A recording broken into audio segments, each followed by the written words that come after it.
Hey guys, in this video, I'm going to go over a few of the synths from Alpha 9's song, The Night Is Ours. For those of you who don't know, Alpha 9 is Arty's other project. So what I love about Arty is that he creates some of the most peaceful house music, I think. He's definitely an artist that I've loved for many, many years.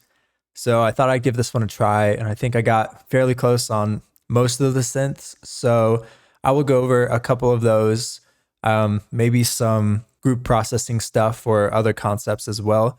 But I will play the original and just kind of scrub through it, and then I will show you where I'm at.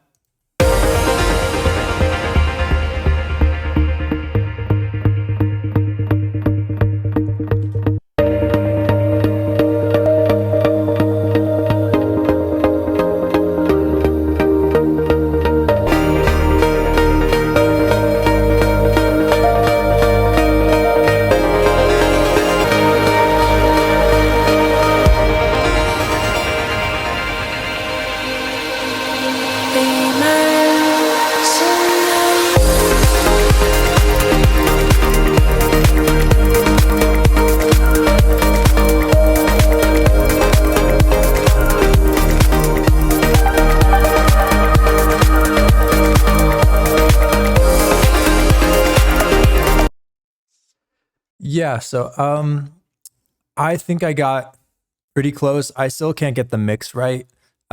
His high end is a little bit brighter and the kick and stuff is more clean. I didn't really go into the drums too much, but I will play you guys where I got to.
Okay, so we will go over a few of the synths here. I think the main two to really go over are this kind of like FM Sine pluck patch. So that one starts off low like this. And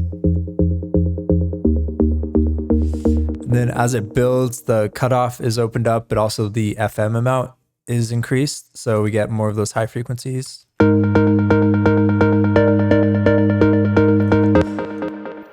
Then there's this other little pluck here that's kind of like a strum patch, very similar to FN Pig by Deadmau5.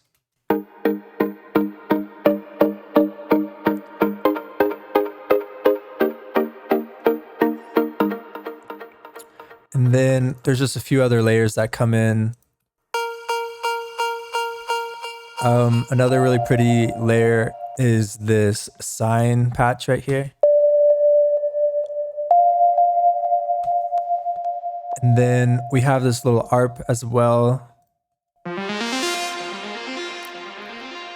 That one's fairly far off from the original. And then we just have a few bass patches here. There's a little bit of like vocal things going on, just some like high-end sparkle. And then one of my favorite parts of this song is actually this little synth fill that comes in. just a really pretty combination of saws and a square pluck that really works in with the melody. So yeah, we can go over the Sine Patch first. So the chords for this look like this right here. And then the second phrase that happens is we get this extra D sharp above at the very end there. So I will take off some of the processing and then we can go through the synth a little bit. Okay, so the sound in the original appeared to be just a sine wave. So I just started with a sine wave and I used this envelope 2 on the level so I could control the amp a little bit. So with just a sine wave, it sounds like this.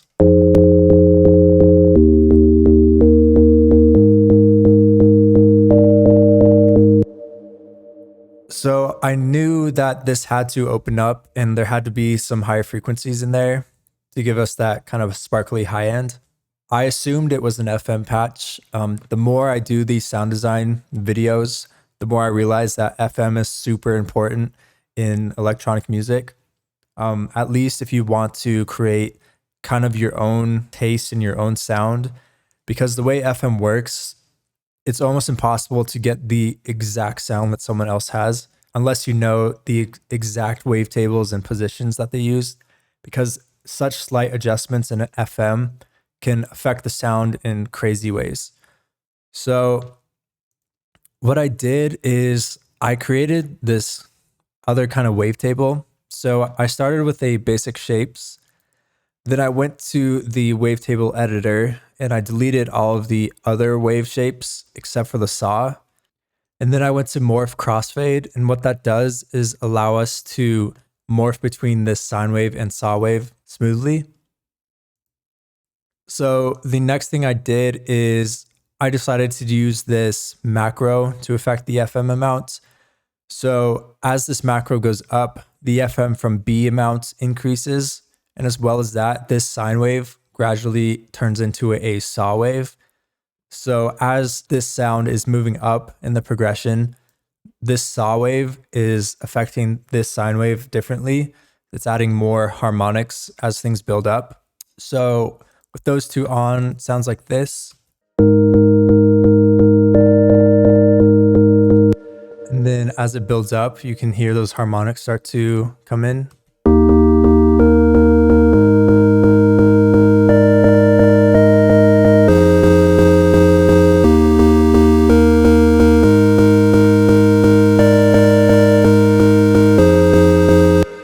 So now we have this rich harmonic bass above in the high end, and that allows us to add more energy to the song. So then I added a touch of distortion, just this X shaper, just to kind of give it a little bit more grit. But because this is a sine wave patch for the most part, I tried to not do too much on the distortion end of things because it'd be very noticeable. And then where the final part of the pluck comes in is this low pass 24 decibel per octave filter.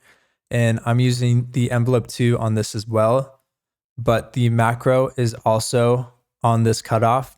So as this macro goes up, the cutoff goes up as well in tandem with the position of this wavetable and the FM amount. So with those things engaged, sounds like this.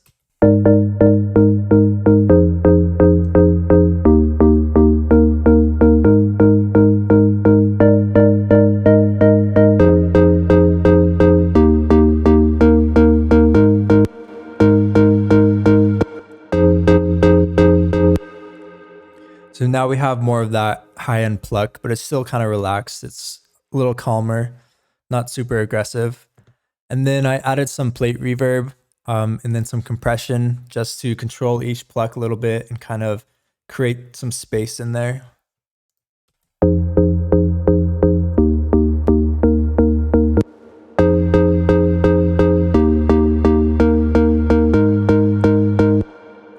So that is about it for the synth for that patch. The next thing I did is I used some EQ just to roll off the very low end and the high end. And then I'm just giving a little bit of boost kind of in that presence area. And then another important thing for this patch is the delay. So setting it on 2 means the delay is bouncing in between these notes. So in the original, that's very prevalent at the beginning, and it sounds like this.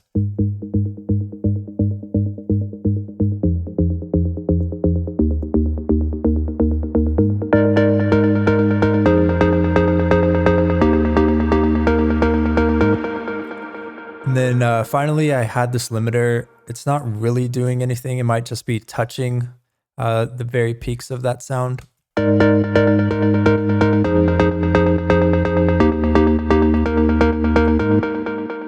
So yes, that is that patch. The next thing to go over would be this little like strum patch. And these are the same chords as this one above, but I just took out the bass notes. So we're just getting that higher octave.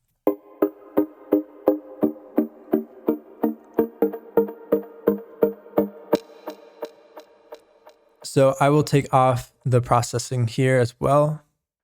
So this patch was born from this patch, so very similar FM, except I just used a standard saw wave for this. And then I'm FMing from B again, but I'm actually letting this saw wave come through a little bit with its own level. So we're getting more of that saw wave pluck from the start. And I'm using envelope 2 on both of them. And then this macro is affecting just the cutoff here. With those 2 oscillators, it sounds like this.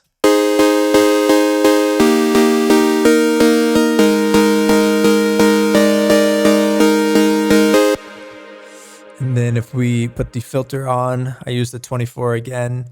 Envelope 2 is on the cutoff.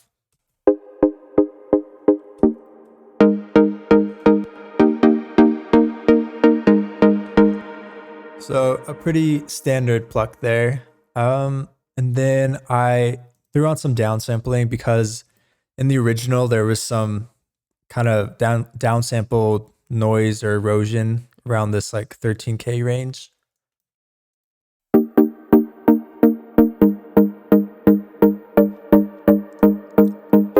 Gives us that kind of gritty twinkling in the high end.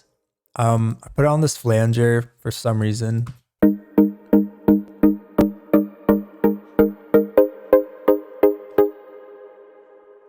It's just kind of affecting the high end, maybe a touch. It's very subtle. It's not really noticeable. The next thing I did is I added some reverb. It sounded like this sound in the original had a big reverb space in the background.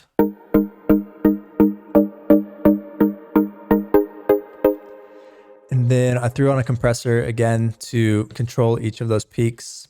Quick attack and release, and a pretty intense ratio.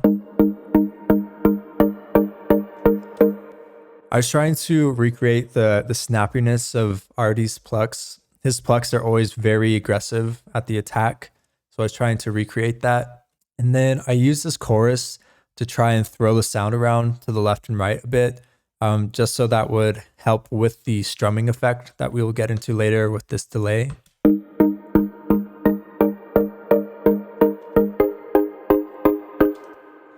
So next I use this EQ and I'm taking out the lows and I'm kind of attenuating some of that downsampling.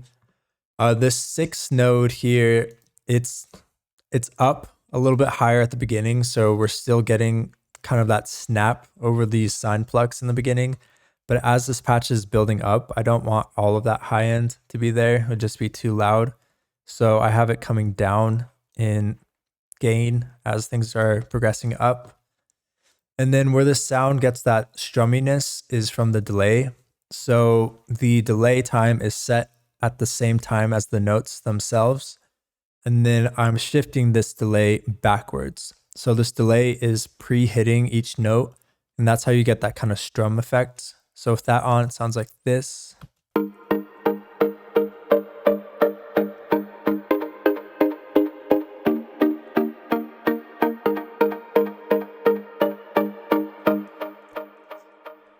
Yeah, and then I've been experimenting with OTT just to kind of polish things off. So I used OTT. This is a free plugin from Xfer, and it's just kind of crushing it together, getting a little bit of that high end up.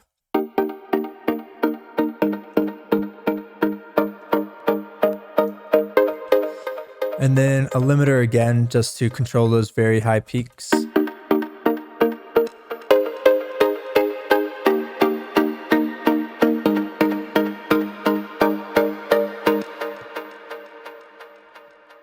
So those two patches are pretty much the main synths of this song. They carry on throughout. They carry the main melody and the chords. So those two together sound like this.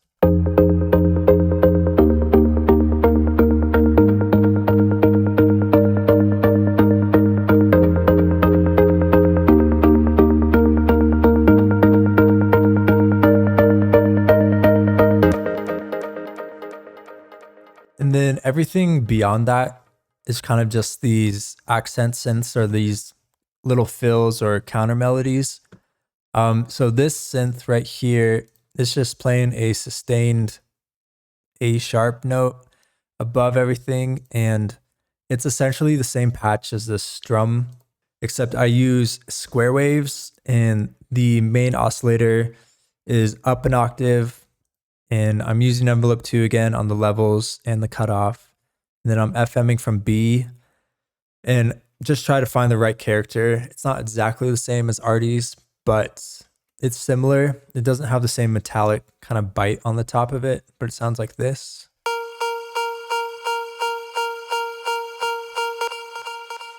And that one has plate reverb and a compressor as well. And then I'm just emphasizing kind of that presence area and just keeping the sound in this high end. Another thing I've been doing is stacking reverb. So there's a reverb in the synth, and then I also have a reverb outside. I just find you can kind of get cooler spaces with multiple reverbs. That may be completely wrong, but it sounds good as long as you don't go overboard with it. And then I added a little bit of erosion just for some high noise. And then this delay is doing the same strum effect as this patch. And then the same thing with OTT and a limiter. This imager is just kind of shifting it to the left a little bit. That's what I heard in the original.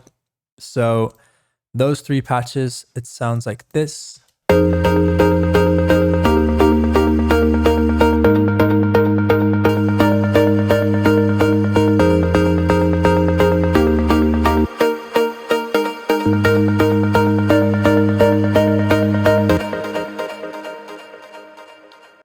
So yeah, I can go over this little sine hit, as well as these fills I really like.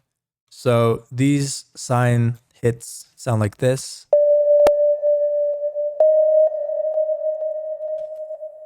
And I can take off the processing for these. So I just started with a sine wave, and then I'm using this envelope 1 to kind of create a sustained pluck sound. And I'm also using this envelope 2 on the level just to get us a more bitey attack, so it kind of hits you. And then I combine this little kick attack in the noise oscillator to give us a little bit more attack and a little bit of a high-end just burst at the very start. It's very subtle, but it gives us this little high-end click on each note.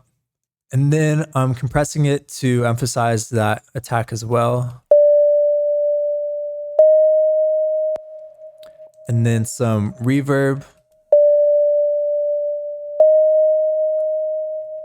And this high pass filter, it's not really doing anything. I think I was experimenting with something else, but if it is doing anything, it's just cutting off a little bit of the lows. And then I wanted this sound to ring out. It sounded like it had this very long tail to it.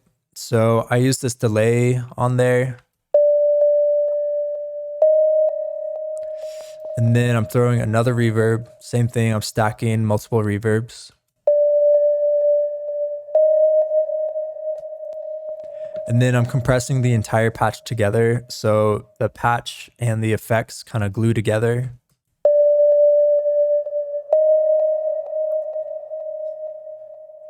So yes, that is pretty much that patch. Another thing to note is that all of these sounds are grouped in this main synth group.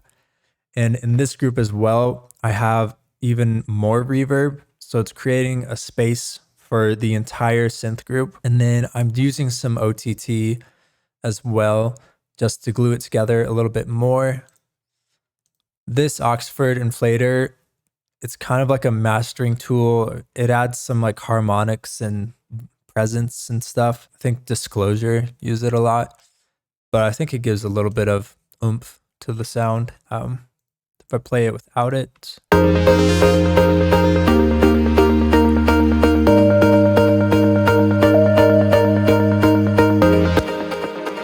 I hear it in that kind of low mid area. It kind of seems like it fills it out. It gets a little bit thicker and uniform.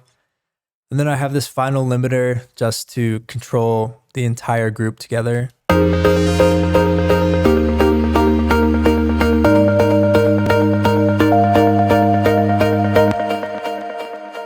This LFO tool is for when the drums come in, so we're just getting standard sidechain there. Those are the main synths of this song. But the last thing I wanted to go over was this little fill section. This is probably my favorite synth of the entire song, actually, because it sounds so unique and pretty, and also just figuring out how to make it. It's just like an example of why these guys can create such amazing music. They just understand how to create something very special and pretty. So they sound like this. And on their own, they may not sound that special, but when you play them in tandem with the main synth section, it just works perfectly over the top.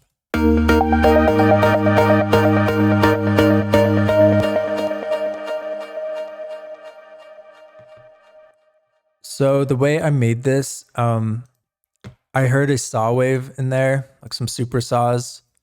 So we have this G to D sharp to D. And then what I did is I just created some super saws. I put some attack on this envelope 1. So we're getting kind of a more gentle introduction to each note.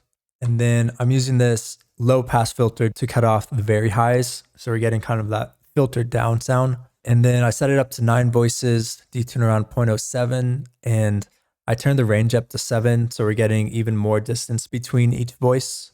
And then I'm using this delay to throw it around, and then I'm increasing the dry wet so it lasts for a little bit longer.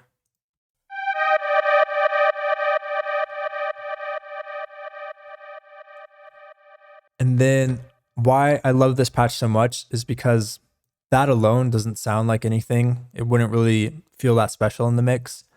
But when you combine it with this square pluck, it just turns into something very enjoyable to listen to. It's got a lot of ear candy to it.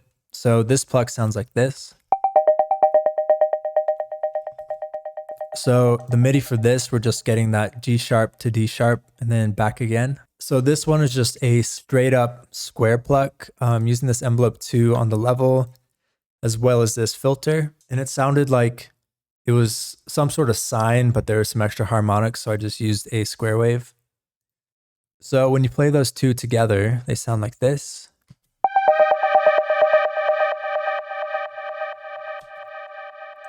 And this patch actually has a different type of delay on it. It's set to 1, where this was at 2. So we're just getting these quick little delay hits right here. The feedback's turned down low, and then I'm increasing it on the last hit so it rings out. But yeah, it's just a very pretty ear candy layer.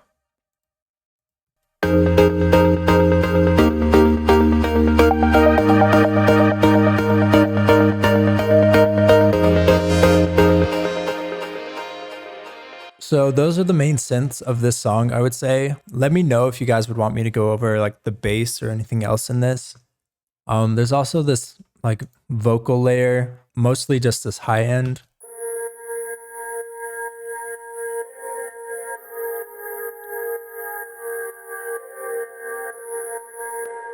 So I'm really emphasizing that high end sparkle there, and then just some of these lower harmonics. And there's a few different lines here doing some different notes, but it's a very pretty layer to come up with the synths. And this is something that I notice in Porter Robinson songs and a lot of Arty songs, is that there will be this kind of high layer that comes in around this like 10K and up.